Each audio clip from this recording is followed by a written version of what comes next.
Sometimes life takes everything from you before it offers you a chance to start over. Ren Doyle knew that feeling all too well. The 45-year-old father had lost his marriage, his business, and nearly his will to keep going. He spent his last few $1,000s on an abandoned cabin in the northern plains. It was supposed to be his escape, a quiet place where he could disappear and rebuild in peace. But when he unlocked the door that first day, he found a pregnant woman standing inside. Her name was Marley, and she had nowhere else to go. What would you do if your fresh start meant becoming someone else's last hope? Before we jump back in, tell us where you're tuning in from, and if this story touches you, make sure you're subscribed, because tomorrow I've saved something extra special for you. The divorce papers had been in Ren Doyle's glove compartment for 6 months. He didn't know why he kept them there, maybe as a reminder of what he'd lost, or maybe as proof that the Doyle life he'd known for 18 years had actually existed at all. Some days it felt like a dream he'd woken up, from the kind where you can't quite remember the details, only the feeling that something important slipped away while you weren't paying attention. Corinne had been reasonable about it, which somehow made it worse. No shouting, no drama, just a quiet acknowledgement that they'd both stopped trying years ago. The construction business failing had been the final straw, but Ren knew the cracks had started long before that. Late nights at job sites, missed dinners, forgotten anniversaries. The slow accumulation of small absences that eventually added up to a marriage that existed only on paper. Their son Kieran was 17 now, living with Corinne in the house Ren could no longer afford to keep. The boy had taken the divorce with the same quiet resignation as his mother, which told Ren everything he needed to know about how present he'd actually been in his son's life. Their phone calls were brief and awkward, filled with long pauses and careful questions that never quite landed where they were meant to. "You doing okay, Dad?" "Yeah, son." "You?" "Fine." And that would be it. Ren would hang up, feeling like he'd failed some test he hadn't known he was taking. The business had gone under in the spring. Doyle and Sons Construction, though there had never been any sons plural, just the promise of Kieran joining him someday. That dream had died, right alongside the company. Too many jobs delayed by weather, too many clients who couldn't pay, too many loans he'd taken out believing things would turn around. They hadn't. By summer, he'd sold everything that wasn't already claimed by creditors.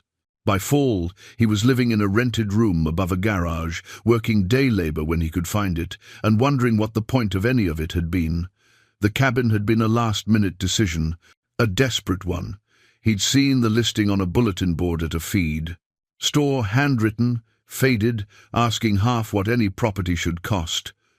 40 acres in the northern plains, cabin included, so far from anything that the nearest town was 40 miles away. The owner had died, the heirs wanted nothing to do with it, and they were willing to sell to anyone with cash and no questions. Ren had scraped together $4,000. It was everything he had left. He'd driven up on a grey October afternoon with Ash, his 8-year-old shepherd mix, riding shotgun. The dog had been the one thing Corinne hadn't asked for, maybe because she knew Ren needed something to care for, something that still looked at him like he mattered.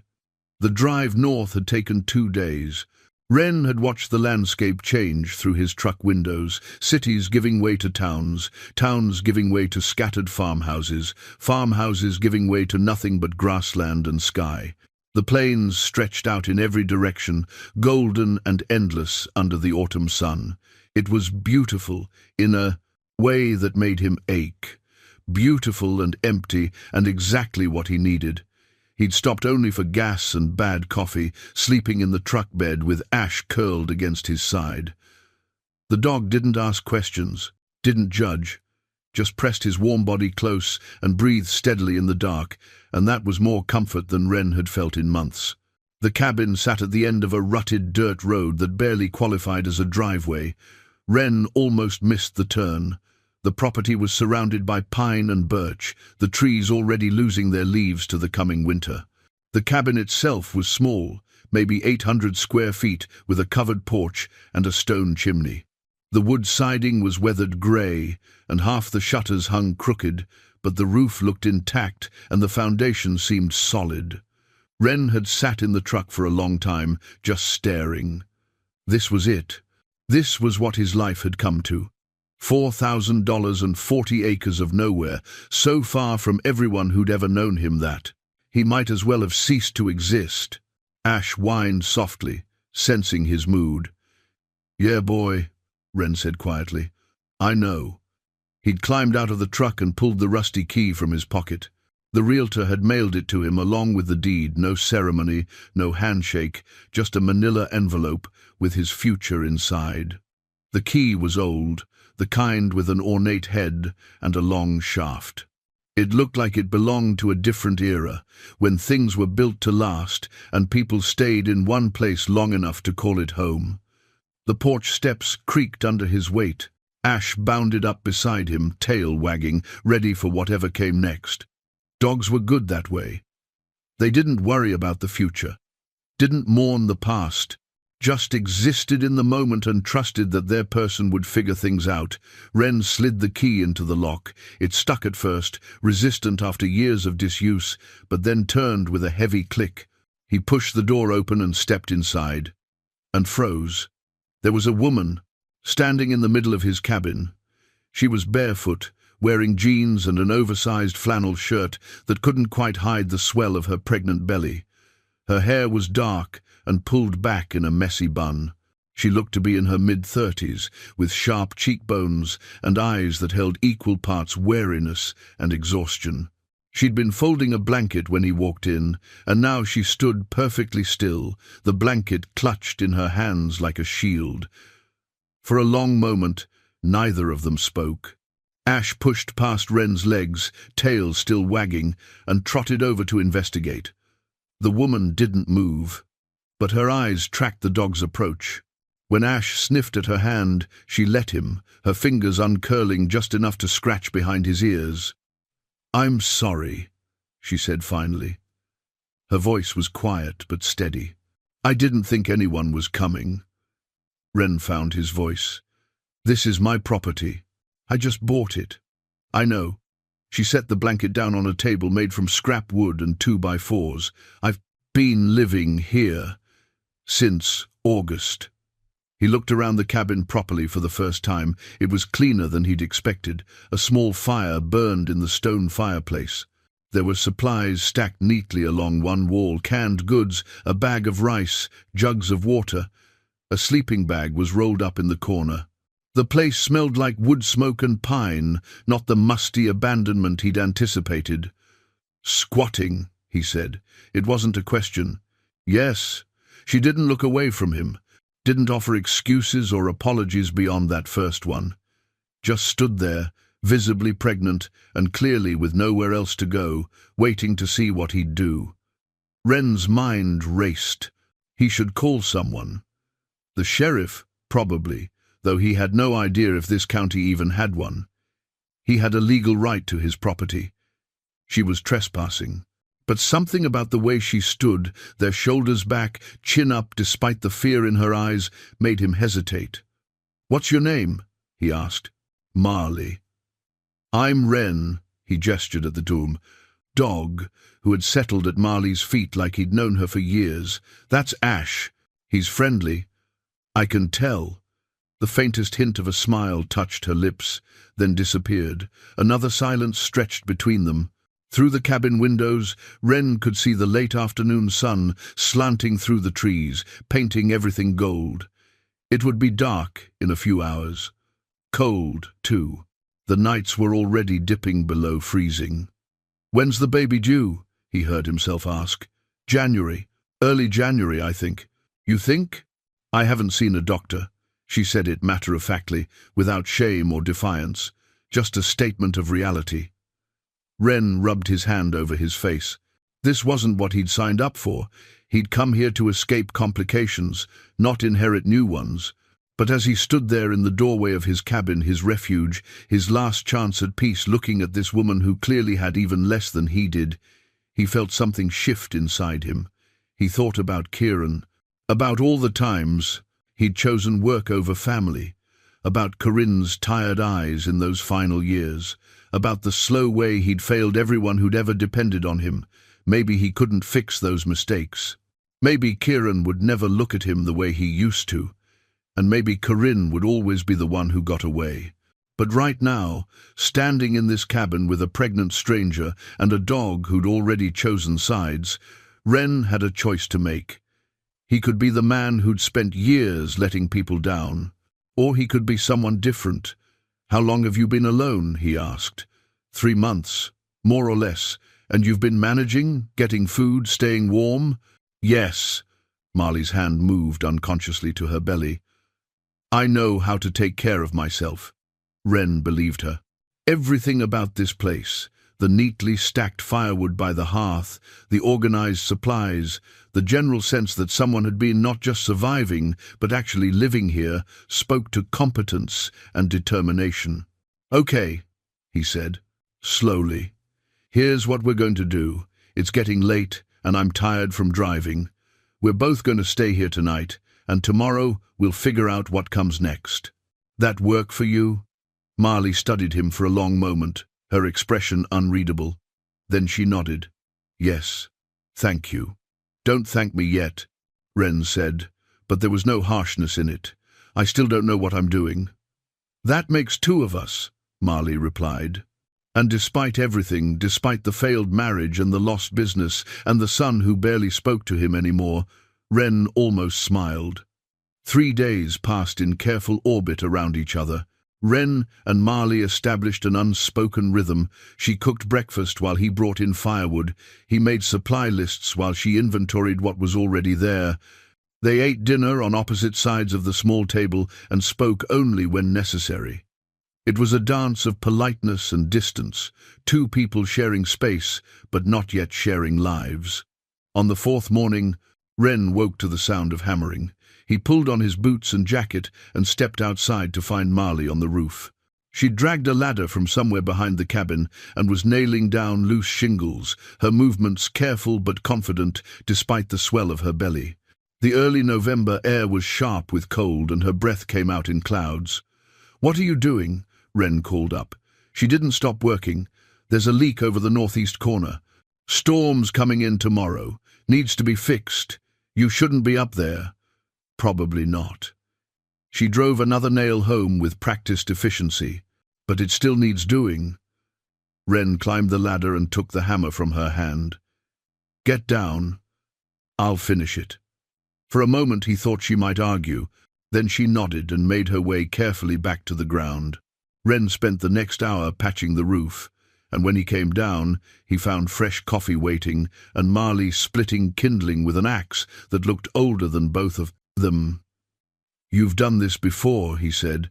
"My grandfather had a place in Vermont, taught me how to maintain it." She set another log on the block and split it clean. "He died when I was 16. The family sold it." It was the first real piece of information she'd offered about herself. Ren filed it away and went to help stack the wood. That afternoon, he drove into town a 40-mile trip over rough roads to a place called Millridge that consisted of a general store, a post office, and a diner that looked like it had been there since the Depression. He bought food and medical supplies, warm clothes, and extra blankets. At the checkout counter, he noticed a bulletin board covered in flyers and announcements.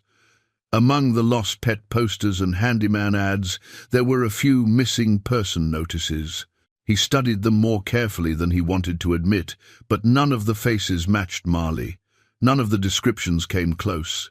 When he returned to the cabin, he found she'd cooked dinner from ingredients she'd foraged: wild mushrooms, late-season greens, roots she'd dug from the forest floor. It was simple, but good, and they ate together as the sun set through the pines. "Thank you," Marley said when he showed her the supplies. "You didn't have to do all this." "Yeah, I did." Ren unpacked the prenatal vitamins and set them on the table. "You're pregnant and alone." "Of course I did." She picked up the bottle and read the label, something unreadable crossing her face. "I can't pay you back." "Not now. Maybe not ever." "I didn't ask you to." "Why not?" The question was quiet but direct. "Why are you helping me?" Wren sat down across from her. Outside, Ash barked at something in the woods, probably a deer or a rabbit. The fire crackled in the hearth, casting dancing shadows on the walls. "I spent the last 10 years building a business," he said finally. "Working 70-hour weeks, missing my kids' baseball games, forgetting anniversaries. I told myself it was for my family, that I was providing for them.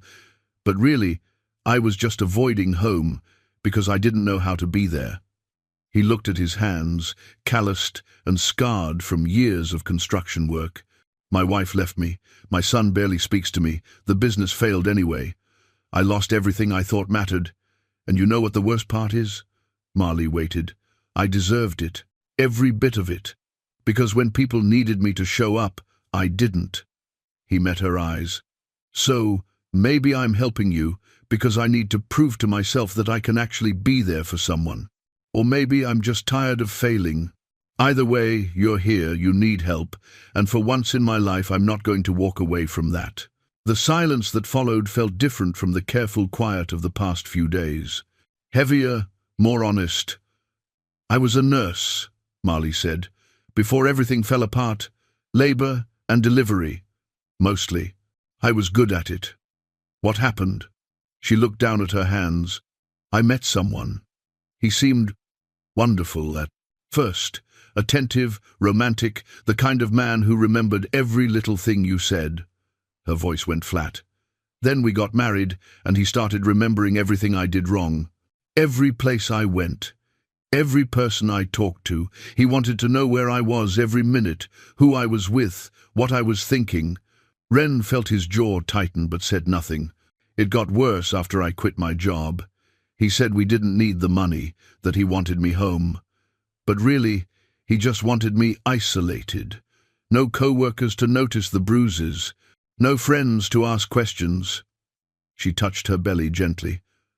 "When I found out I was pregnant, I knew I had to leave. He would have used the baby to control me forever. So I ran." "Does he know where you are?" "I don't think so. I've been careful. Paid cash for everything, stayed off social media, kept moving."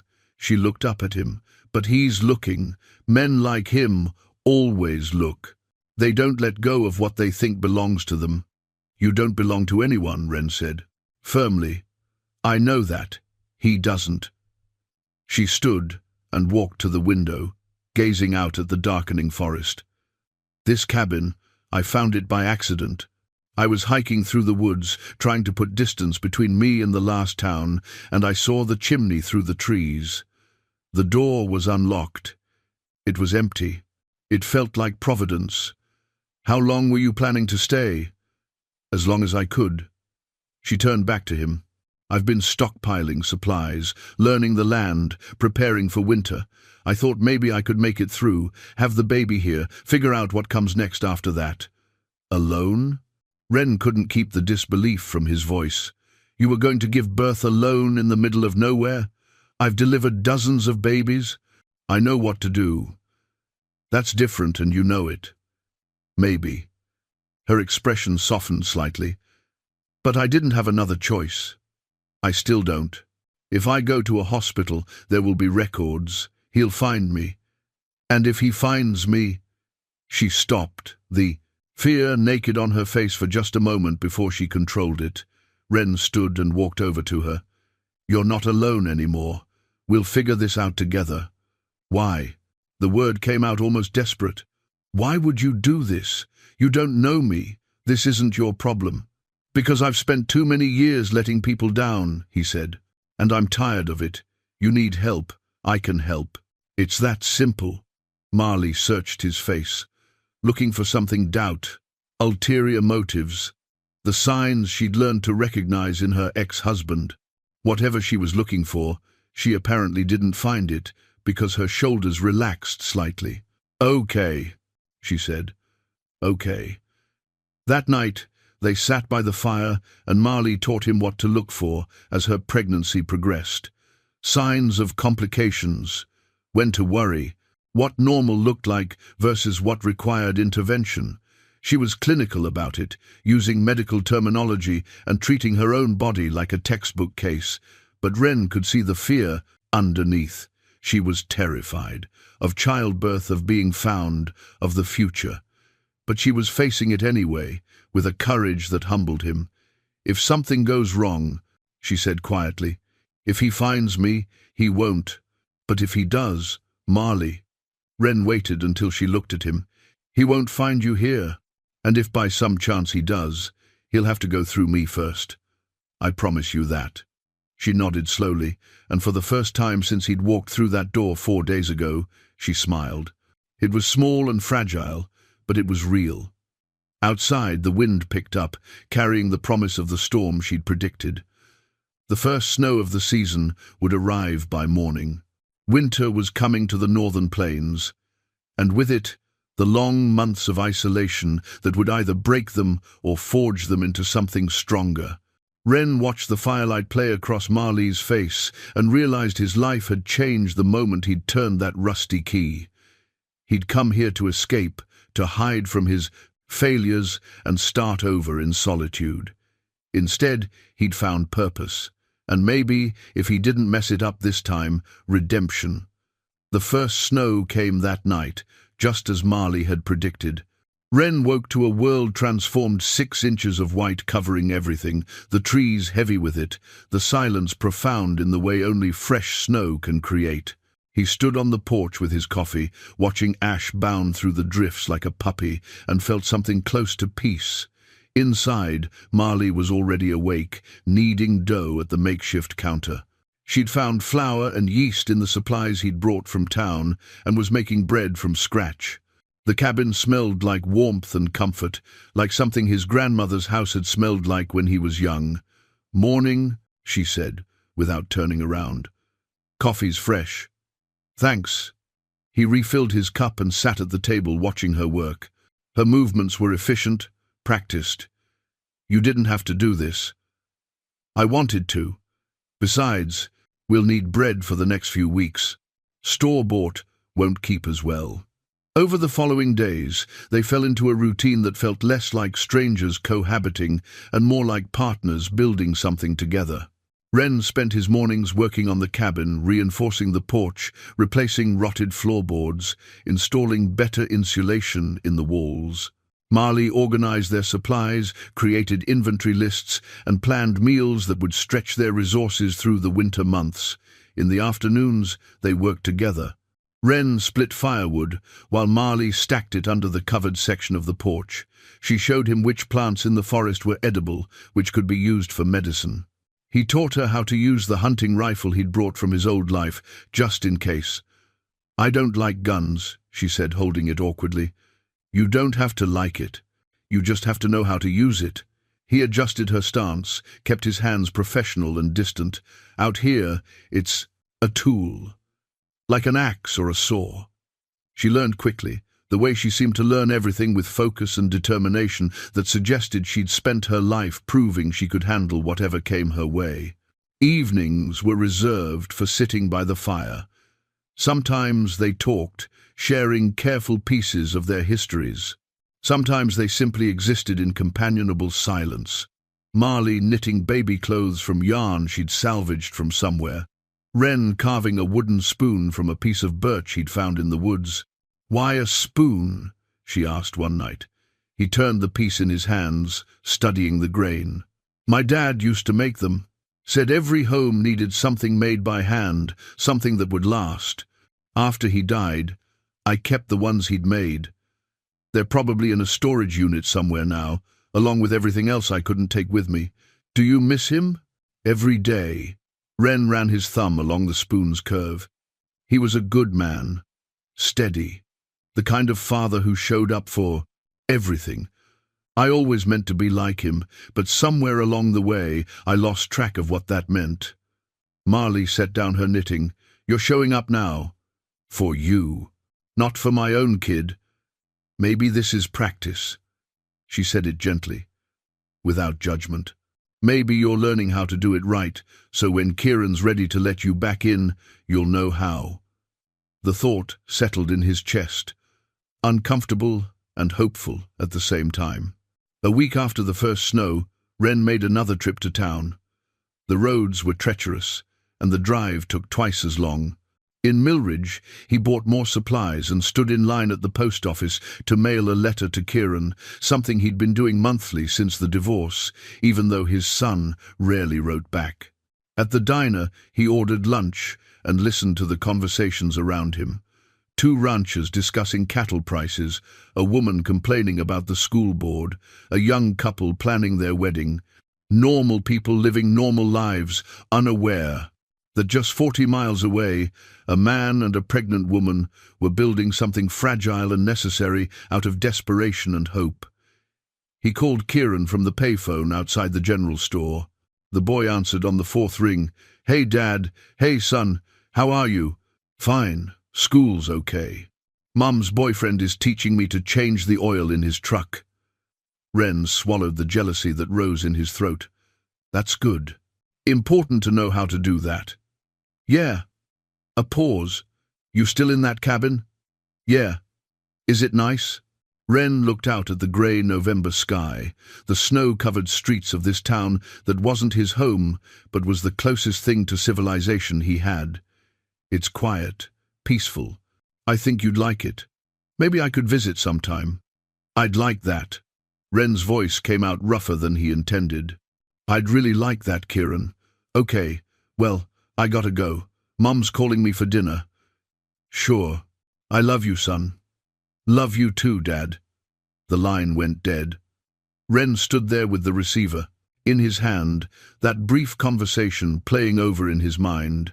Kieran had said, maybe wasn't no, maybe was possibility. When he returned to the cabin, he found Marley sitting in the doorway, wrapped in a blanket, watching the sun set through the pines. She looked peaceful in a way he hadn't seen before, her hand resting on her belly, a small smile on her face. "Baby's kicking," she said when he approached. "Want to feel?" Ren hesitated. It seemed too intimate, too presumptuous, but she held out her hand, and he found himself kneeling beside her, letting her guide his palm to the right spot. There, a flutter, then a solid push against his hand. A tiny human making its presence known. "Wow," he breathed. "I know." Marley kept her hand over his. "Makes it real, doesn't it?" "Yeah." He looked up at her. "Are you scared?" "Terrified." She said it easily, like fear was just another fact to acknowledge, but also excited. "Does that make sense?" "It does." They stayed like that as the time. Light faded, his hand on her belly, feeling the baby move. When Ash came over and pushed his nose between them, they both laughed, and the moment broke naturally. That night, Ren worked on the spoon by firelight while Marley read from a battered paperback she'd found in the cabin. The wind howled outside, but inside it was warm and safe. He finished the spoon's handle, sanded it smooth, and rubbed it with oil until the wood gleamed. "Here," he said, handing it to her. "For the kitchen." Marley examined it, running her fingers over the curves he'd carved. "It's beautiful." "Thank you. Every home needs something made by hand," he said, echoing his father's words. She met his eyes. "Is that what this is? A home?" Ren thought about the question, about the divorce papers still in his truck's glove compartment, about his son who was learning to change oil with another man, about this woman who'd been hiding in an abandoned cabin, and how their lives had collided in this unexpected way. "Yeah," he said finally. "I think maybe it is." Marley smiled, and it was fuller than that first fragile one, more genuine. "Good. Because I was starting to feel that way too, and I didn't want to be the only one." Outside, the snow continued to fall. Winter was settling in for real now, and they were settling in with it, two broken people finding their way towards something whole, one careful day at a time. Ren picked up another piece of wood and began carving. He didn't know what he was making yet, but his hands seemed to know. They moved with purpose and patience, shaping something useful from raw material, and for the first time in years he felt like he was building instead of breaking, like maybe he was becoming the man his father had been. The man he'd always meant to be. The contractions hit on a Tuesday morning, 3 weeks into their arrangement. Ren was outside splitting wood when he heard Marley cry out. He dropped the axe and ran inside to find her doubled over at the table, one hand braced against the wood, the other pressed to her belly. "What's wrong?" His heart hammered in his chest. "Contraction." She breathed through it, counting silently. When it passed, she straightened slowly. "It's okay. Braxton Hicks, probably. False labor? Probably. Almost certainly. But her face was pale, and when she moved to sit down, he saw her hands trembling. Over the next hour, 3 more came. Each time, Ren felt his own panic rising, while Marley remained outwardly calm, timing them, assessing their strength. Finally, she looked up at him. "They're irregular. Not real labor. But it's a reminder that this baby's coming, whether we're ready or not." "We're not ready." The words came out more forcefully than he intended. "Marley, we're 40 miles from the nearest hospital. If something goes wrong, then we handle it." She stood and walked to the shelf where she'd organized medical supplies. "Come here. We need to go over this." Into the evening, Marley taught him everything she could about childbirth. She used clinical language at first: dilation, effacement, stages of labor, but when she saw his confusion, she simplified it. Showed him diagrams from an old medical textbook she'd found in the cabin's attic, walked him through scenarios, step by step. "If the baby's in distress, you'll need to help me change positions. Here, like this." She demonstrated, and he found himself physically supporting her, his hands on her shoulders, her back, learning the mechanics of how to help without getting in the way. "What if it's breech?" he asked. "Then it gets complicated, but I'll talk you through it." She met his eyes. "Ren, I've delivered over 200 babies. I know what I'm doing. I just need you to stay calm and follow my instructions." "What if I can't?" The fear in his voice surprised him. "What if I freeze up or do something wrong?" Marley took his hand. "You won't. You're the kind of man who shows up when it matters. I can see that about you." Her confidence steadied him, but as they continued the lesson, learning how to check for crowning, how to support the baby's head, how to clear airways, the weight of responsibility settled heavy on his shoulders. This wasn't building a deck or wiring an outlet. This was life and death, and his hands would be the only ones available when the moment came. That night, neither of them slept well. Ren lay awake, listening to every sound from Marley's side of the cabin, alert for any sign of distress. In the morning, she looked as tired as he felt. "I'm sorry," she said over coffee. "I know yesterday scared you. It needed to happen. We needed to prepare." He wrapped his hands around his mug. "Tell me about when Kieran was born." Marley looked surprised by the question, but she settled back in her chair, inviting the story. "Corinne's labor lasted 14 hours, Ren said. "I thought I was prepared. We'd taken the classes, read the books. But when it actually started, I felt useless. All I could do was hold her hand and tell her she was doing great while she squeezed my fingers hard enough to leave bruises." He smiled at the memory. "When Kieran finally arrived, the nurse put him in my arms, and I just stood there staring at him. This perfect little person. I made promises to him right then, that I'd always be there, that I'd be the kind of father he deserved." "What happened?" Marley asked, gently. "Life happened. Work happened. I let the promises slip away, one day at a time, until there was nothing left of them." He looked at her. "But yesterday, when you were teaching me all that, I kept thinking about those promises. How maybe I'm getting a second chance to keep them, even if it's not with my own kid. This baby's lucky to have you. I don't know about that, but I'm going to try. That's all I can promise." They spent the next few days in preparation mode. Marley showed him how to sterilize equipment using boiling water. They set up a delivery area near the fireplace where it would be warmest. Ren built a simple cradle from scrap lumber, measuring twice and cutting once, taking his time to get it right. Marley watched him work one afternoon, her knitting forgotten in her lap. "You're good at that. Building things. It's what I did. Before everything fell apart." He sanded a rough edge smooth. "Had a construction company, small operation, just me and a few guys, but we did good work. People trusted us." "What happened?" "Economy tanked. Projects dried up. I took out loans to keep us going, thinking it would turn around." He set down the sandpaper. "It didn't. Lost the business, the house, everything. My crew guys who'd worked for me for years, I had to let them all go. Some of them had families depending on those paychecks. That wasn't your fault. Wasn't it? I was the one who made the decisions. Took the risks."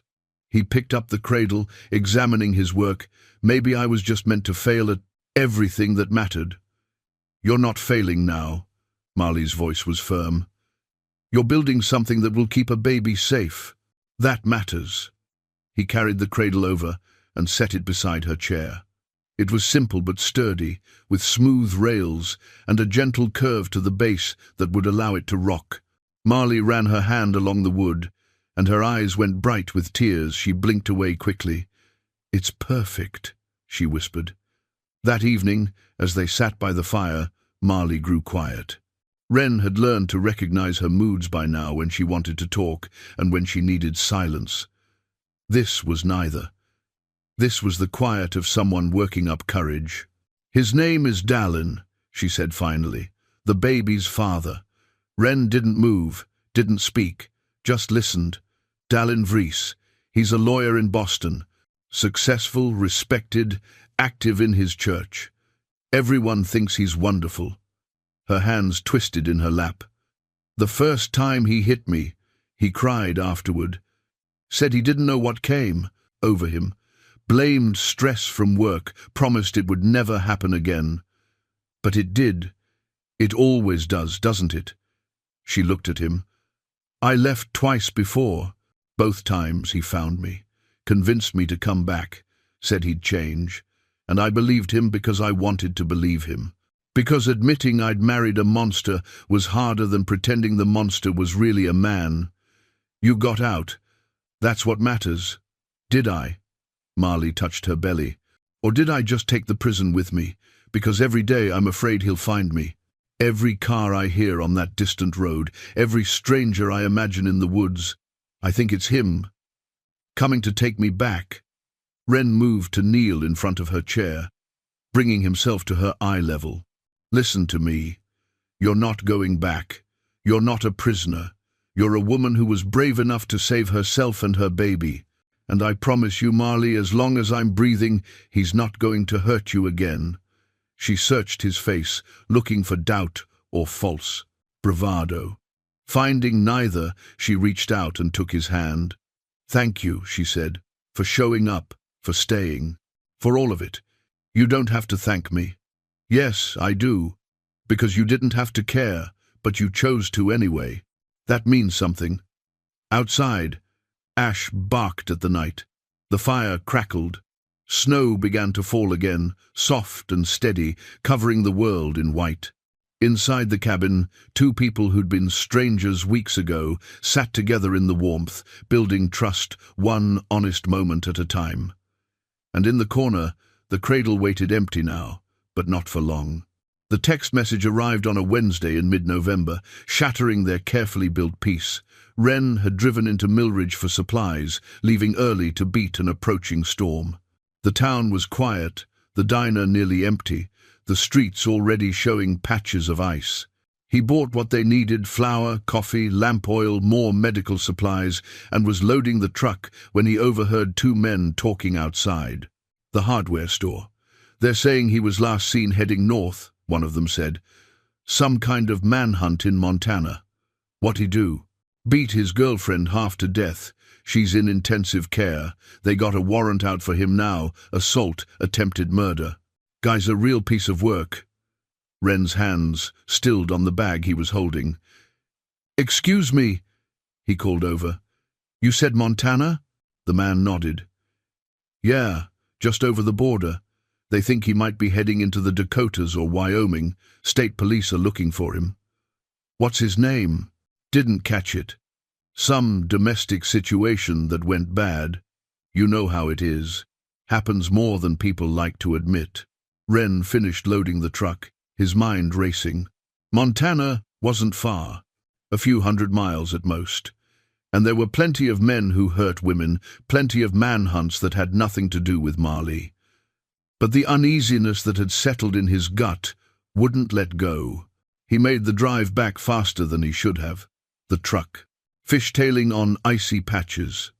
When he pulled up to the cabin, he found Marley sitting on the porch steps, despite the cold, her face pale, her phone clutched in her hand.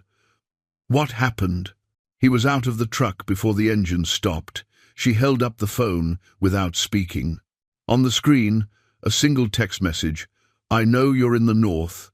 I'm coming. Wren felt something cold and hard settle in his chest. When did you get this? An hour ago. Her voice shook. I thought I was careful. I haven't used this phone in weeks, haven't turned it on. But he must have been tracking it somehow, waiting for me to make a mistake. Have you responded? No. I turned it off right away. She looked up at him. But it doesn't matter now. He knows the general area. It's only a matter of time before he narrows it down. Wren sat beside her on the steps. Tell me everything.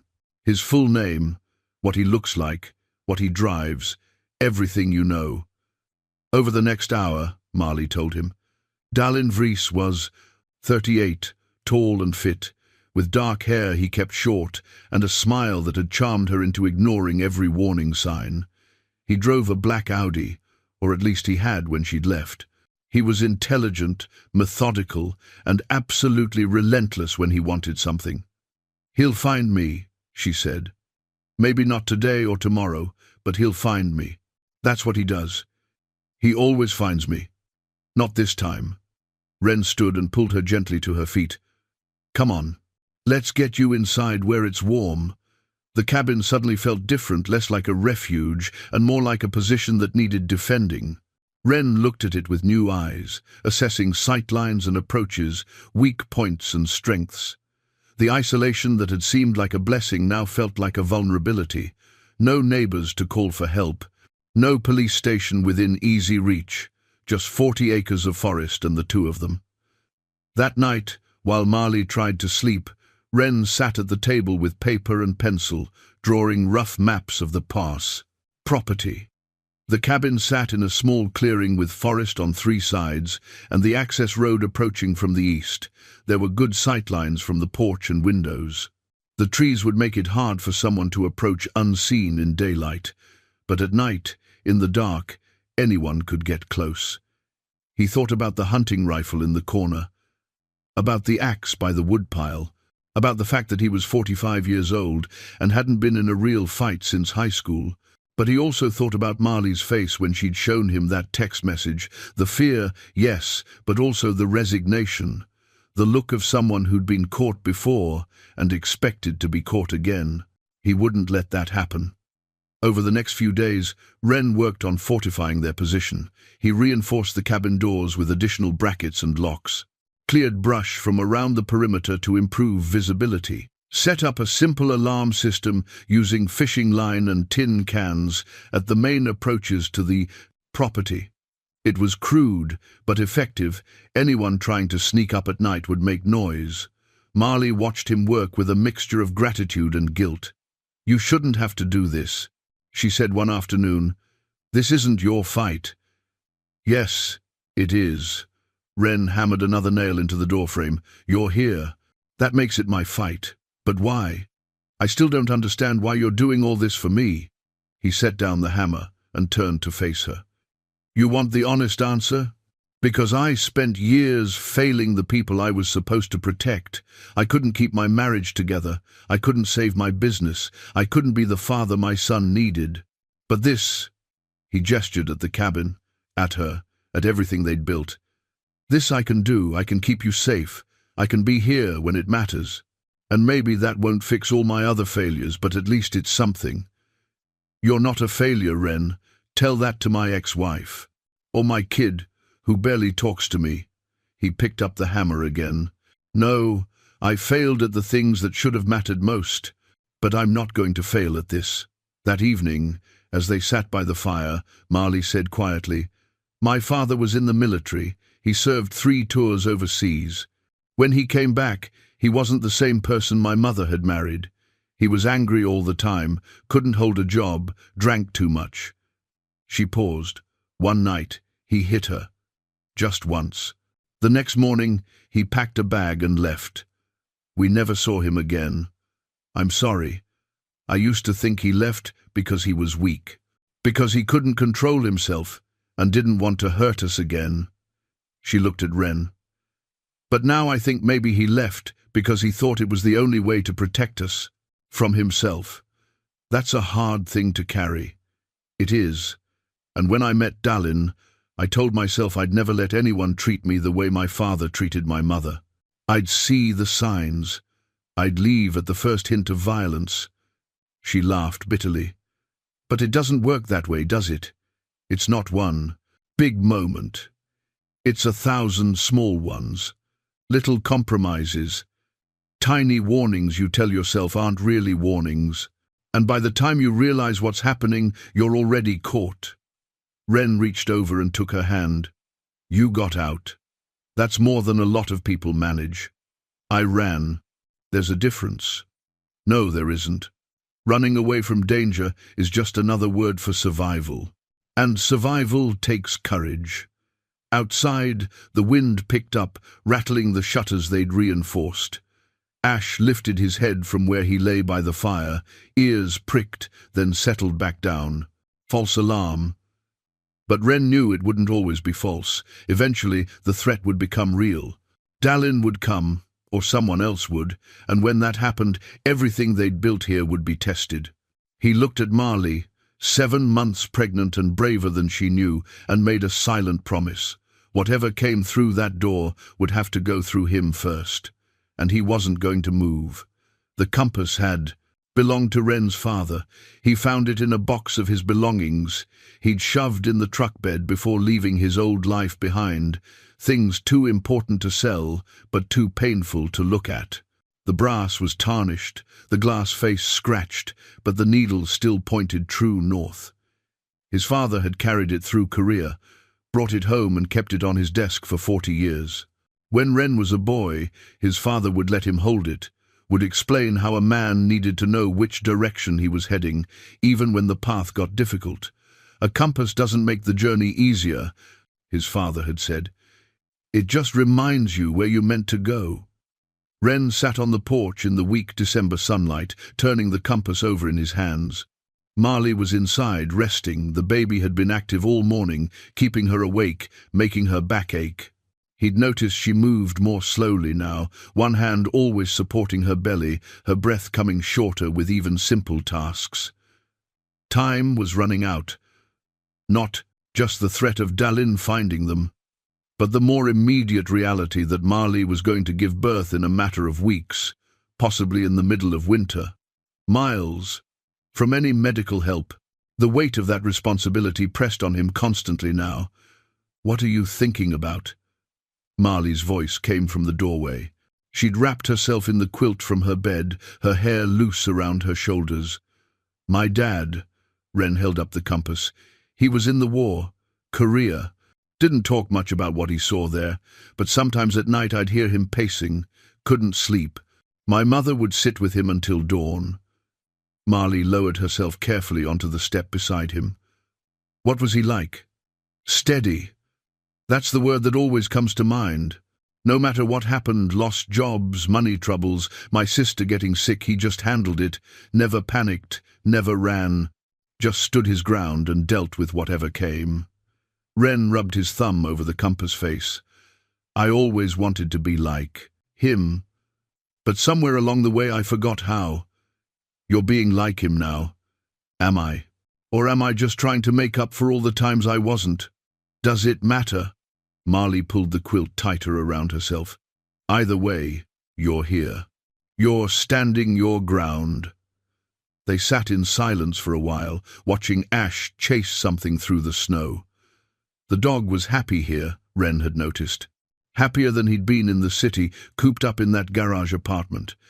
Maybe dogs understood what people often forgot, that peace wasn't about having everything, but about having what mattered. Tell me more about Dalin, Ren said. Not what he did to you, who he is, how he thinks. Marley was quiet for a long moment. He's smart, graduated top of his law school. He knows how to read people, how to find their weaknesses and use them. That's what makes him dangerous. He doesn't just overpower you physically. He gets inside your head first. How did he track you before? Credit cards at first. Then, when I got smarter about that, he used my phone. Installed tracking software I didn't know about. When I ditched that phone and got a new one, he convinced my sister to give him my new number. Told her I was having a mental breakdown and he was worried about me. She laughed bitterly. She believed him. Everyone always believes him. What about friends? Other family? My mother died when I was 20. Cancer. My father, I told you about him. He's been gone since I was 12. My sister lives in California, and we haven't spoken in 2 years. No close friends. Dalin made sure of that. She looked at Ren. That's how men like him operate. They isolate you first, then they own you. He doesn't own you. I know that now, but for 3 years I believed he did. Ren studied the compass in his hand. North. His father always said you needed to know which direction was north, no matter how lost you got. It was the constant. The truth that didn't change even when everything else did. If he comes, Ren said carefully, what do you want me to do? What do you mean? I mean, do you want me to call the police? Try to resolve it peacefully? Or he met her eyes? Or do you want me to make sure he can never hurt you again? Marley's breath caught. Ren, I can't ask you to. You're not asking. I'm offering. He kept his voice level, factual. I need to know what you want so I can plan accordingly, because if he shows up here, I'm not letting him take you. That's already decided. But how I stop him, that's up to you. She wrapped her arms around herself, or tried to. The baby made it difficult now. I don't want anyone to get hurt. Someone's going to get hurt. That's the reality we're facing. The question is who? Not you. Her voice was fierce suddenly.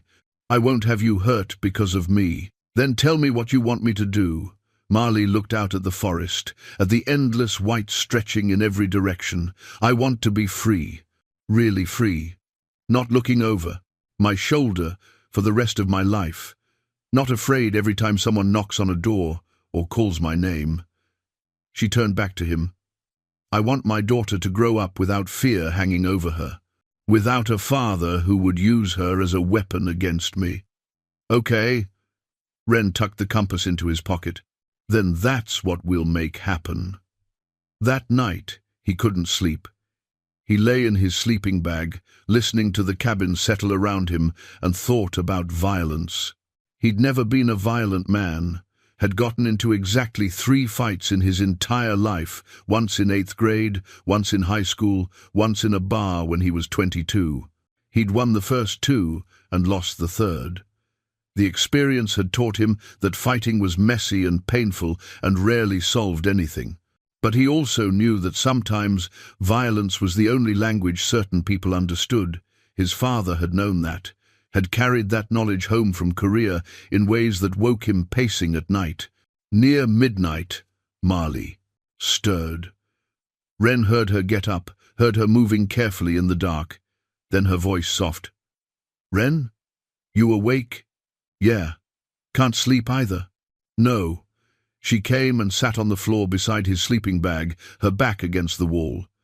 In the dim glow of the banked fire, her face was all shadows and angles. I'm scared, she said. Not just of Dalin, of what this is turning into, of what I'm asking you to become. You're not asking me to become anything. I'm choosing. But why? You keep saying you're choosing, but I don't understand why. You could have turned me away that first day, could have called the police, could have made this someone else's problem. Her voice broke slightly. Why are you willing to fight for me? Ren sat up, still in his sleeping bag. Because for the first time in 10 years, I'm doing something that matters. Not for money, Not for pride, not because someone's expecting it, but because it's right. He looked at her. And because you deserve someone who'll stand their ground when it counts. Marley reached out in the darkness and found his hand.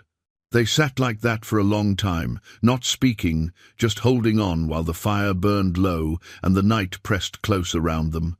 Outside, the wind carried the promise of more snow. Winter was deepening, closing them in, making the cabin smaller and the world larger.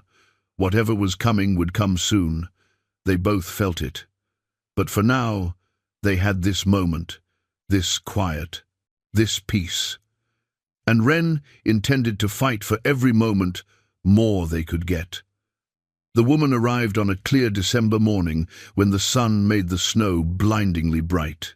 Wren spotted the vehicle first, a silver SUV making its way slowly up the access road. He'd been outside checking the perimeter when the glint of sun on metal caught his eye. Marley. He kept his voice calm but firm. "We have company." She appeared in the doorway, her hand already moving to her belly in that protective gesture he'd come to recognize. "Is it? I don't know. Get inside, away from the windows." Wren retrieved the rifle from inside and positioned himself on the porch where he had a clear view of the approaching vehicle. Ash stood beside him, alert but not growling. The dog's instincts were usually good about threats. The SUV stopped about 50 yards from the cabin. The driver's door opened, and a woman stepped out. She was in her 40s, dressed in a practical winter coat and boots, her dark hair pulled back in a neat ponytail. She raised both hands, palms out, in a gesture of peace. "Mr. Doyle," she called. "My name is Geneva Sutherland. I'm looking for Marley Vries. I'm not here to cause trouble." Wren didn't lower the rifle. "Who sent you?" "No one sent me. I'm a private investigator." She reached slowly into her coat pocket and pulled out a leather wallet, letting it fall open to show credentials. "I just want to talk. 5 minutes. That's all I'm asking." "About what?" "About Dalin Vries." The name hung in the cold air. "And about why Marley doesn't need to be afraid anymore." Wren glanced back at the cabin. Marley had appeared at the window despite his instructions, her face pale but determined. She gave him a small nod. "Keep your hands where I can see them," Wren said. "Come forward slowly." Geneva Sutherland approached with careful, deliberate steps. When she reached the porch, Wren could see she was unarmed, her expression professional but not unkind. Up close, he noticed she had tired eyes and the weathered look of someone who'd seen more than her share of ugly situations. "Thank you for hearing me out," she said. "Is Marley inside?" The cabin door opened. Marley stood in the threshold, one hand on the doorframe for support. "I don't know you." "No, you don't. But I know about you. About what Dalin did to you. About why you ran." Geneva pulled an envelope from her other pocket. "I have something you need to see. If this is some trick to get me to come back, Dalin Vries is dead." Geneva said it simply, without drama. "He died 3 weeks ago. Car accident on Highway 90 near the Montana border. He was driving too fast in icy conditions, lost control, hit a bridge abutment, died on impact." The words seemed to echo in the silence that followed. Marley's face went blank with shock. Wren lowered the rifle slightly but didn't set it down. "You're lying," Marley whispered.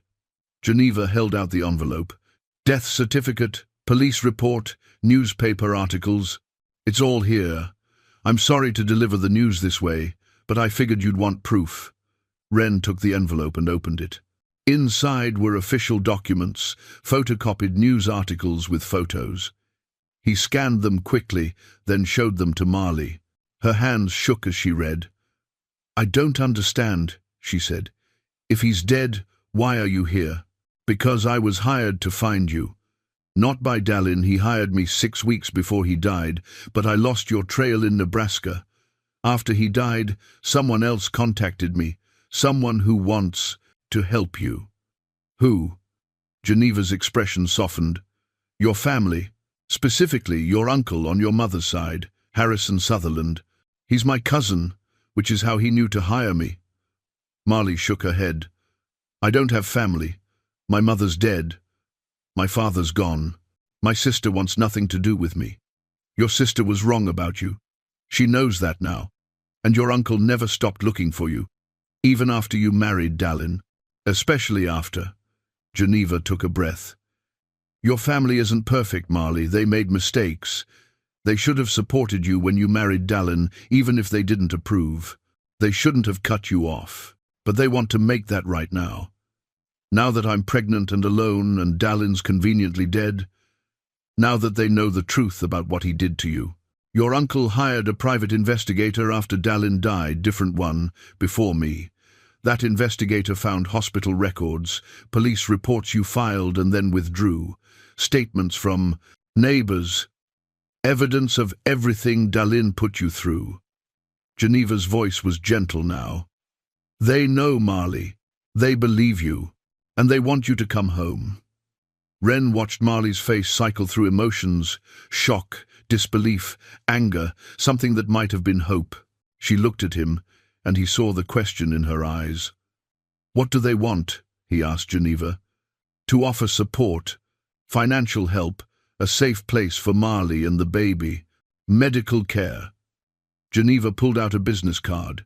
Your uncle lives in Vermont. He owns the family estate, the one your grandfather left. He wants you to come there. Have the baby in a proper hospital. Let them help you start over. They have money. It wasn't a question from Marley. Yes, your grandfather was very successful. When he died, he left everything to your uncle with instructions that it be held in trust for you if you ever needed it. Geneva paused. You're wealthy, Marley. Or you could be, if you accept your family's help. The revelation landed like a stone in still water. Ren felt something shift in his chest, a feeling he couldn't quite name. Betrayal wasn't right, neither was anger. Maybe it was just the sudden understanding that everything he'd thought about their situation had been incomplete. You never mentioned your family had money, he said quietly. Marley turned to him. I didn't think it mattered. They disowned me. The money might as well not exist if they won't. She stopped, looking back at Geneva. What changed? Why now? Your uncle never stopped trying to reach you, but Dallin blocked every attempt, intercepted letters, screened your calls, made sure you believed no one cared. Geneva's expression was sympathetic. When they found out he was dead, they intensified the search. They've been looking for you for 3 weeks. I finally traced you through the property sale. She glanced at Ren. The cabin deed is public record. Ren set the rifle down, his mind racing. Dallin was dead. Marley had family willing to help. Money, resources, everything she needed to start over properly. And he was just a broke ex-contractor living in a rundown cabin, playing protector in a drama that apparently no longer needed one. I need time to think, Marley said. It's a lot. Of course. Geneva set her card on the porch railing. My number's on there, your uncle's number too. Call whenever you're ready. There's no pressure. But Marley, you should know the baby's due soon. A hospital would be safer than... She glanced around at the remote cabin. Than this. After Geneva left, Ren and Marley stood in silence, watching the SUV disappear down the access road. When the sound of the engine finally faded, Marley turned to him. Say something, she said. What do you want me to say? I don't know. That you're angry I didn't tell you about my family? That this changes things? Ren picked up his rifle and leaned it against the wall. Does it? Change things? I don't know. Does it? He looked at her. Really looked. 7 months pregnant, wearing his old flannel shirt because hers didn't fit anymore, standing in the doorway of a cabin that had somehow become home for both of them. Wealthy or not, family or not, she was still the same person who'd been hiding here when he arrived, still the same woman who'd taught him how to split wood properly and how to find north when you felt lost. You could leave, he said, have everything you need, safety, medical care, money, a real future. I know. So why do you look like you're being asked to walk into a prison? Marley's eyes filled with tears. Because this place, this cabin, it's the first time I've felt like myself in years. Like a person, not a possession or a disappointment. And I'm terrified that if I leave, I'll lose that. Ren understood, more than she knew. But he also understood that what he wanted and what was best for her might be two different things. And for once in his life, he was going to choose what was best for someone else, even if it meant letting her go. The week following Geneva Sutherland's visit passed in a fog of unspoken tension. Marley didn't call the number on the card. She didn't talk about Vermont, or her uncle, or the money waiting for her. Instead, she moved through the cabin like a ghost, going through the motions of their daily routine, while clearly somewhere else entirely. Ren gave her space. He chopped wood, repaired a section of fence he'd been meaning to get to, made a supply run to Millridge.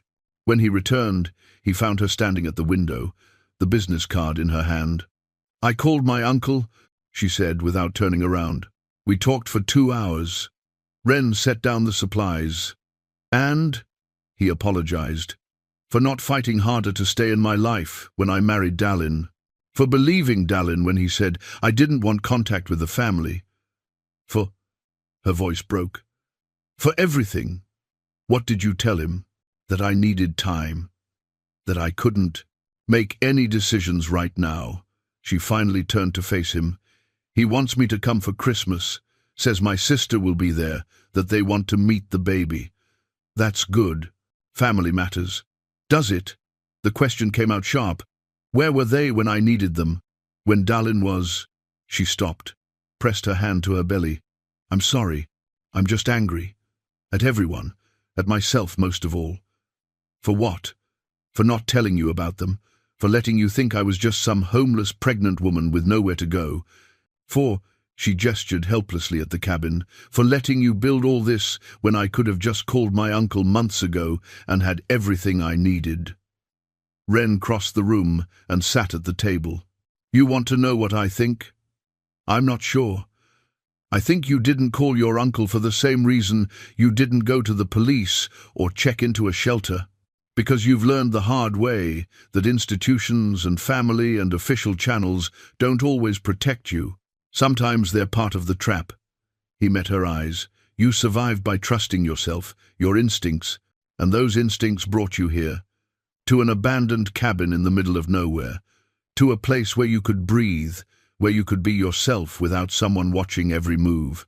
That's not nothing, Marley." She sat down across from him. "But it's not sustainable either.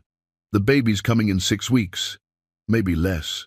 And no matter how much we've prepared, this cabin isn't a hospital. If something goes wrong, I know. So what do I do?" Ren reached across the table but stopped short of taking her hand. "You do what's best for you and the baby. If that means going to Vermont, having the baby in a hospital with your family around you, then that's what you do. And I'll be happy for you. Will you?" The question hung between them. Ren thought about honesty, about all the ways he'd failed by hiding truth behind good intentions. "No," he admitted. "I'll be terrified that you're making a mistake. That your family will try to control you the way Dallin did, just with better manners and more money. That you'll disappear into that world and forget this place ever mattered." He paused. "But that's my fear. Not your responsibility." Marley was quiet for a long moment.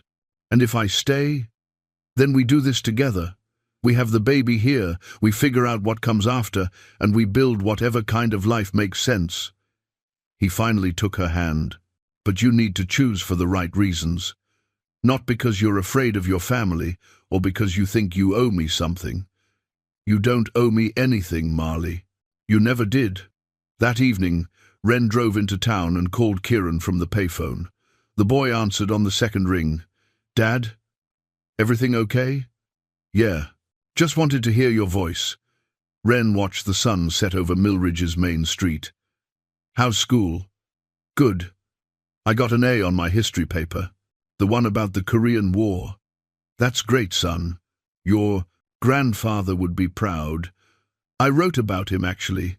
Use some of the stories you told me when I was younger, about how he never talked about the war, but sometimes you'd catch him looking at his compass." A pause. I didn't know if that was okay. Using family stories like that. Wren's throat tightened. "It's more than okay. It's perfect. Mum said I could visit you at Christmas. If you want." "I want that more than anything." Wren meant it. "But things are complicated right now. I might not be in a good position to have you visit." "Because of the pregnant lady?" Wren nearly dropped the phone. "How do you—" "Mum saw the prenatal vitamins on your credit card statement. She's not mad or anything, just curious." "I'm curious too." Kieran's voice was cautious. "Is she your girlfriend?" "No. It's complicated. Adults always say that when they don't want to explain things to kids." Despite everything, Wren smiled. "You're right. Okay, here's the truth. Her name is Marley. She needed help, and I was able to give it. Now she has to decide what's best for her and her baby. That might mean leaving. It might mean I end up alone in this cabin again. Would that be bad?" "Yeah, son. It would." "Then tell her to stay." "It's not that simple." "Why not? If you want her to stay and she wants to stay, what else matters? Out of the mouths of 17-year-olds. Life's more complicated than that. Or maybe adults make it more complicated than it needs to be." Kieran sounded so much older suddenly. "You taught me that sometimes you just have to show up and do the work. That's what you're doing, right? Showing up for her? Trying to.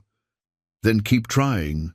And Dad, maybe this time, don't quit before it gets good."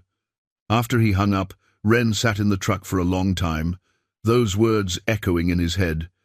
Don't quit before it gets good. How many times had he done exactly that, given up on his marriage when it got hard, let his relationship with Kieran drift when the boy needed him most, sold everything and run to this cabin instead of fighting to rebuild. When he got back, he found Marley decorating. She'd cut pine branches and arranged them on the mantel, made a wreath from twigs and hollyberries she'd found in the forest, set candles in the windows. "What's all this?" he asked. "Christmas is in 9 days. I thought we should acknowledge it." She stepped back to examine her work. "When I was little, my mother used to make the house beautiful for Christmas. Even after my father left, even when money was tight, she'd find a way to make it special." Wren thought about the cradle he'd built, sitting empty in the corner, about the hand-carved spoon Marley used every day, about all the small things they'd created together in this place. "I have something for you," he said. "I was going to wait until Christmas, but—" He went to his belongings and pulled out a small box. Inside was a photograph he'd taken with a disposable camera he'd bought in town. The turned cabin at sunset, smoke rising from the chimney, snow covering everything in gold and white. Marley took it with trembling hands. "When did you take this?" "Last week. I wanted you to have something to remember this place by. In case—" He stopped. "In case you decide to leave." She looked at the photo for a long time, then up at him. "And if I stay? Then it's just a picture of home." That night, her water broke. They were sitting by the fire, Marley knitting and Wren reading, when she gasped and looked down. The dark stain spread across her dress, and her eyes went wide with fear and something else, determination. "It's time," she said. Wren felt his heart kick into overdrive, but his hands were steady as he helped her to the area they'd prepared. "Okay, we can do this. We've trained for this." "Wren," she gripped his arm, "I'm scared, I know, so am I, but we're going to do it anyway." Outside, the first snow of a new storm began to fall. The contractions started mild but grew, steadily stronger. Wren timed them the way Marley had taught him, 7 minutes apart, then 6, then 5. Each one made her grip the edge of the blanket they'd laid out, her breathing deliberate and controlled. "You're doing great," he said, wiping her forehead with a cool cloth. "I haven't done anything yet." But she managed a weak smile. "Wait until transition. Then you'll see what great looks like. He'd set up everything according to her instructions: clean towels, boiled water cooling in pots, sterilized scissors and clamps. The medical textbook lay open on the table, though he'd memorized the key passages weeks ago. Still, having it there felt like insurance. Hours passed. Wren kept the fire going, kept water boiling, kept track of time. Marley walked when she could, leaning on him during contractions. When walking became too difficult, she settled into the nest of blankets they'd prepared, and he knelt beside her. "Tell me something," she said between contractions. "Distract me." "Like what?" "Anything. A good memory. Something that makes you happy." Wren thought for a moment. "When Kieran was 3, I took him to see his first snowfall. Real snow, not just flurries. We went outside, and I showed him how to catch snowflakes on his tongue. He laughed so hard he fell over, and then he just lay there in the snow making angels and giggling. The memory made him smile. Corinne took a picture. I kept it in my wallet for years. Do you still have it?" "No. I left it in the house when I moved out. Seemed like it belonged to a different life." "That's sad." "Maybe. But I'm making new memories now. Better ones, I think." Another contraction hit, harder this time. Marley breathed through it, counting under her breath.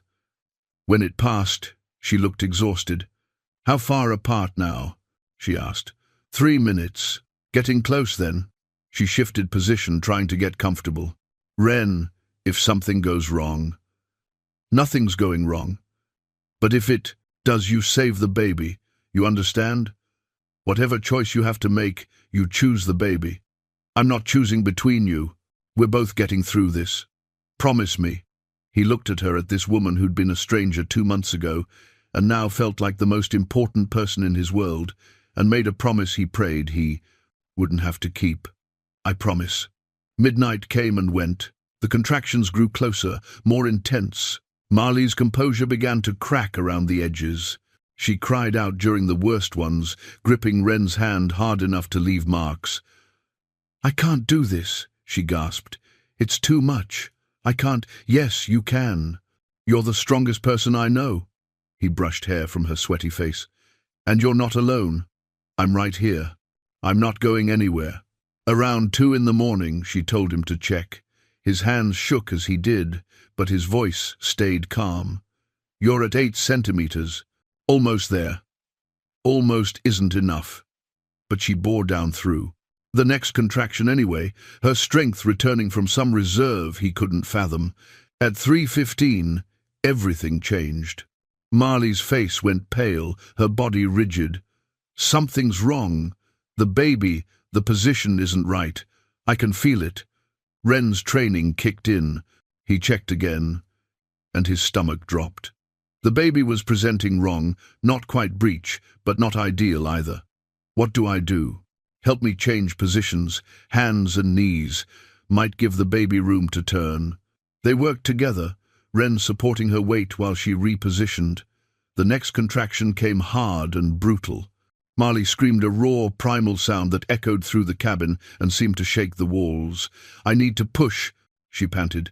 "I need to—" "Not yet. Let the baby turn. Give it time." "I don't have time." "Marley, listen to me. Breathe. Just breathe.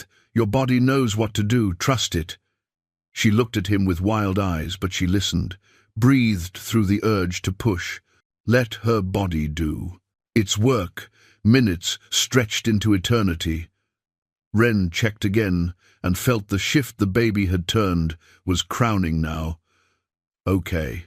Next contraction. You can push." "Thank God." Marley gathered herself, and when the contraction came, she pushed with everything she had. Wren saw the baby's head, dark hair slick with fluid. "I can see her. I can see the head. One more push, maybe 2. I don't have 2 more in me." "Yes, you do. Come on, Marley. Your daughter wants to meet you." Something in those words reached her. Marley took a shuddering breath and pushed again. The baby's head emerged fully, and Ren supported it with trembling hands, checking for the cord around the neck the way she'd taught him. "Clear. One more," he said. "Give me one more." Marley screamed and pushed, and the baby slipped into Ren's waiting hands, tiny and perfect, and covered in vernix. For a heartbeat, there was only silence. Then the baby cried. The sound was the most beautiful thing Ren had ever heard. He cleared the infant's airways, tied and cut the cord with hands that somehow stayed steady despite the emotion threatening to overwhelm him, wrapped her in the clean towel they'd prepared. "Is she?" Marley couldn't finish. "She's perfect." Ren's voice broke on the words. "Marley, she's absolutely perfect." He placed the baby in Marley's arms. Mother and daughter looked at each other for the first time, and something sacred passed between them. Marley was crying and laughing at the same time, examining every finger, every toe. "Hi, baby," she whispered. "Hi, sweet girl. I'm your mama. I'm right here." Ren stepped back, giving them space, and felt tears running down his own face. They'd done it. Against all odds, in the middle of winter, miles from help, they'd brought new life safely into the world. Outside, dawn was breaking. Through the cabin windows, he could see the storm had passed. The sky was clear and pink with sunrise, and the snow covered everything in pristine white. A new day, a new beginning. Marley looked up at him. "Thank you for everything, for being here, for not giving up on us." Ren knelt beside them and gently touched the baby's tiny hand. She gripped his finger instinctively, and he felt his heart crack wide open. "What are you going to name her?" he asked. Marley looked down at her daughter, then out at the snow-covered world beyond the window. "Neve. It means snow. Because she came to us in winter, in this quiet place, when we both needed hope. Neve," Ren repeated. "It's perfect." The hours after Neve's birth passed in a haze of exhaustion and wonder. Ren tended to Marley the way she'd instructed, helping deliver the placenta, checking for complications, making sure she was comfortable. She guided him through everything with a steady voice, despite her obvious fatigue, professional even in her most vulnerable moment.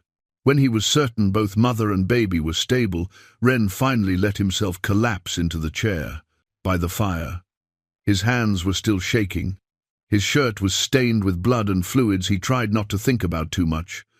But Marley and Neve were alive, healthy, safe. They'd done it. Ash approached cautiously, sniffing the air with interest. Ren let the dog come close enough to see the baby, watched as Ash's tail began to wag slowly. The dog settled near Marley's makeshift bed, as if understanding his job now included protecting this tiny new member of their family. "You should rest," Marley said. She was nursing Neve, the baby latched and feeding with surprising vigor. "You've been up all night.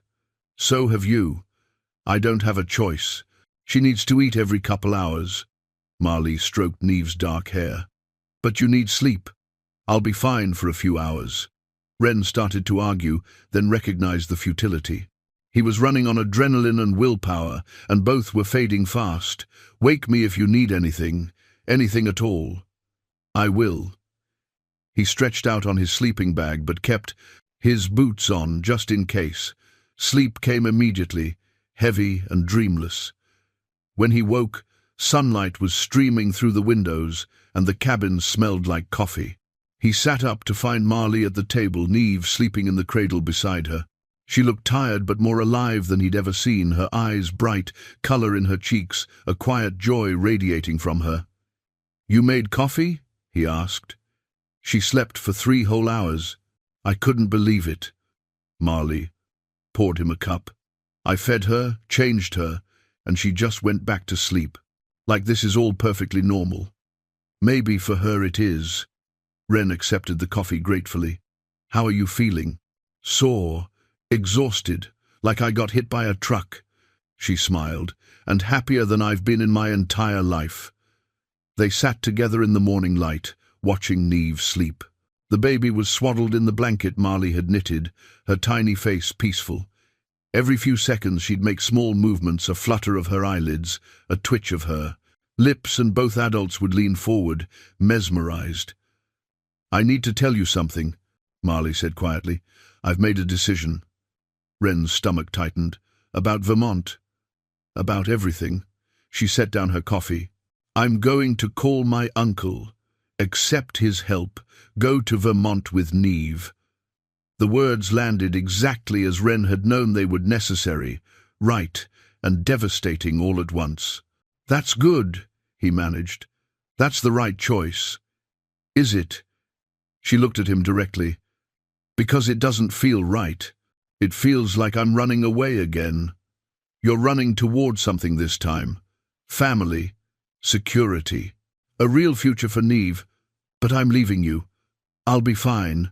Will you?" Marley's voice was gentle but insistent. "Because I won't be. Fine, I mean.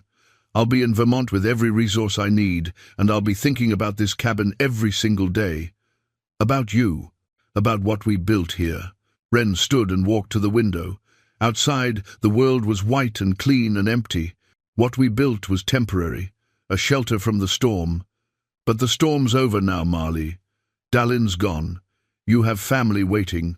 Neve deserves more than a cabin in the woods. She deserves a father. The word hit him like a physical blow. He turned slowly. "I'm not her father." "No, but you could be." Marley's eyes were bright with unshed tears.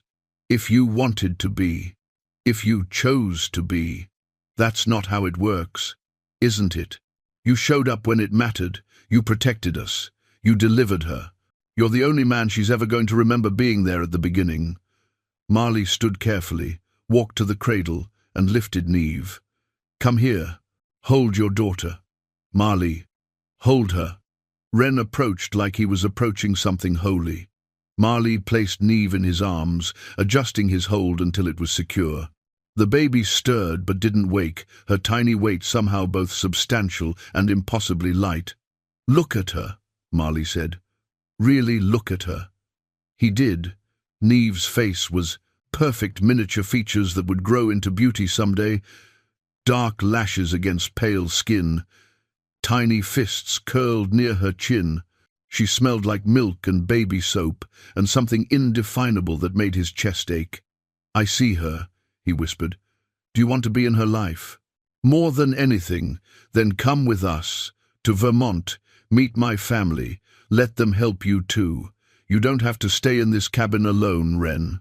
You don't have to keep punishing yourself for the past. It's not about punishment. It's about—" He stopped, searching for words. "What do I have to offer you? I'm broke. No job. No prospects. I failed at everything that mattered before I came here." "You didn't fail at this. At us." Marley took his free hand. "And maybe that's what matters now. Not what you did wrong 5 years ago, but what you're doing right today." Neve yawned in his arms, a tiny sound that somehow filled the entire cabin.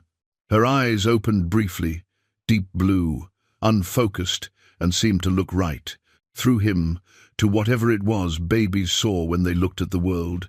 "She needs me to be better than I was," Wren said. "You already are better. You just haven't forgiven yourself enough to see it." Outside, a bird called. Inside, the fire crackled. And in Wren's arms, Neve made a small, contented sound and fell back asleep, trusting completely in the arms that held her. "Okay," he said finally. "Okay, I'll come. We'll figure it out together." Marley's smile was like sunrise. Together. I liked the sound of that. And for the first time since he'd driven north with nothing but a dog and a desperate hope, Wren believed that maybe, just maybe, he was exactly where he was supposed to be. 2 weeks after Neve's birth, Wren stood on the cabin's porch with a cup of coffee, watching the December sun rise over the snow-covered pines. Inside, he could hear Marley humming softly to the baby, a lullaby her mother used to sing. The sound had become part of the cabin's rhythm, as natural as the crackle of the fire or Ash's contented snoring. They'd called her uncle 3 days after the birth. Harrison Sutherland had been overjoyed. his voice breaking when Marley told him about Neve. He'd wanted to send a helicopter immediately, but Marley had asked for time. Just a little more time in the cabin before they faced the world. He'd agreed, but with conditions. A local doctor made the trip out to check on Marley and the baby. She'd pronounced them both healthy, marveling at the delivery. "You two did something remarkable," she'd said. "Not many people could have managed this." Wren had driven into Millridge yesterday for one final errand. At the county clerk's office, he'd filed paperwork, adding Marley's name to the cabin's deed. Whatever happened next, Vermont, family, the future, this place would be hers too. Their shared refuge, proof that what they'd built here was real. Now, standing in the cold morning air, he thought about all the things he'd lost to get here, the marriage that failed, the business that collapsed, the years he'd never get back with Kieran. But he also thought about what he'd found: purpose, redemption, a chance to be the man he'd always meant to be. The cabin door opened behind him. Marley stepped out, wrapped in a heavy coat. Neve bundled against her chest in a sling Wren had fashioned from sturdy fabric. "She wanted to see the sunrise," Marley said. "She'd tell you that? I'm her mother. I know these things." She stood beside him, and they watched the light paint the snow pink and gold. "It's beautiful here." "It is. I'm going to miss it. We can come back anytime you want. It's yours now, too." She looked at him with surprise. "What do you mean?" "I added you to the deed. Half the cabin, half the land. It's ours." He kept his eyes on the horizon. "Figured you should have a place that belongs to you, no one else, somewhere you can always come back to if you need it." Marley's eyes filled with tears. "Wren, you didn't have to." "Yeah, I did. This place saved both of us. Seemed right that we own it together." She leaned against him, careful of Neve between them. "Thank you for everything. For showing up, for staying, for being exactly who we needed." They stood like that until the sun cleared the trees, then went inside where it was warm. The day before they were scheduled to leave for Vermont, Wren made one last call to Kieran. "Hey, son." "Dad, I was hoping you'd call. How's the baby?" "She's perfect. Healthy. Already got her mother's stubborn streak." Wren smiled. "How would you feel about meeting her?" "And Marley?" There was a pause. "Really? You want me to meet them?" "More than anything. We're heading to Vermont, but we'll pass through your area on the way. Thought maybe we could stop for lunch, if your mum's okay with it." "She will be. She's been asking about you. About them. I think she's happy you found something good, Dad." Something in Wren's chest loosened. Corinne was happy for him. After everything, she could still wish him well. Tell her thank you for everything, for Kieran, for the years we had, for not hating me. She never hated you. She was just tired of being alone while you were there. "I know. I get that now. Are you happy, Dad? Really happy?" Wren looked across the cabin at Marley, who was changing Neve's diaper with practiced efficiency. At Ash, sprawled in front of the fire. At the cradle he'd built, and the spoon he'd carved, and all the small pieces of a life he'd constructed from nothing. "Yeah, son, I really am." On their last morning in the cabin, Wren woke early and walked through each room, memorizing details: the knothole in the floorboard near the fireplace, the way morning light came through the eastern window, the spot where Marley had placed her pine branch decorations. He found the photograph he'd given her for Christmas, the one of the cabin at sunset. She'd framed it somehow, and it sat on the mantel. "I thought we should leave it here," Marley said, appearing beside him with Neve. "So when we come back, it reminds us why this place mattered." "Why did it matter?" Wren asked. "For you?" She considered the question. "Because it was the first place I chose for myself. Not because someone told me to be there, or because I was running from something, but because I wanted to be here. And then you showed up and chose it too. Chose me, chose us." She looked down at Neve. "This cabin is where we all became a family." Wren pulled them both close, Marley and Neve, the two people who'd changed everything. I was so lost when I came here, thought my life was over, that I'd used up all my chances. And now I think maybe it was just beginning. They loaded the truck in the afternoon. Wren locked the cabin door and pocketed the rusty key that had started everything. As they drove down the access road, he looked in the rearview mirror and watched the cabin disappear among the trees. Marley reached over and took his hand. In the back seat, Neve slept peacefully in the car seat they'd bought for the journey. Ash sat beside her, on guard even in his sleep. "Ready?" Marley asked. Wren thought about Vermont, about meeting her family, about introducing Kieran to the woman and child who'd become his future, about all the uncertainty ahead and all the ways he could still fail. But he also thought about the compass in his pocket, about his father's belief that you just needed to know which direction was north. And he realized he did know. North was wherever Marley and Neve were. North was showing up every day and doing the work. "Yeah," he said, "I'm ready." The truck headed south, carrying them toward winter sun and second chances. Behind them, the cabin stood empty but not abandoned, waiting patiently for the day they'd return home.